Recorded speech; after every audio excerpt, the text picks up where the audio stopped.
శరవేగంగా నిర్మాణ పనులు పూర్తి చేసుకుంటున్న భోగాపురం అంతర్జాతీయ విమానాశ్రయం టెస్ట్ ఫ్లైట్ కు సిద్ధమైంది.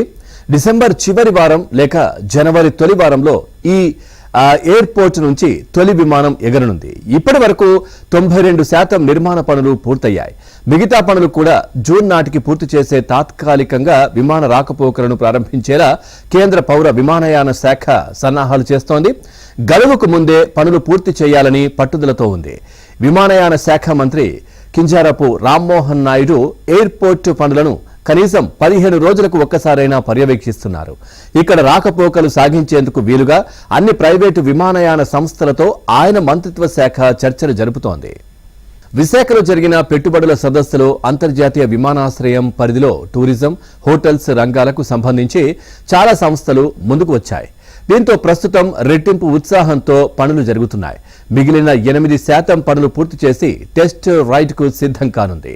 ప్రస్తుతం ఇక్కడ 5050 మంది ఇంజనీర్లు, కార్మికులు, సిబ్బంది పనులు చేస్తున్నారు.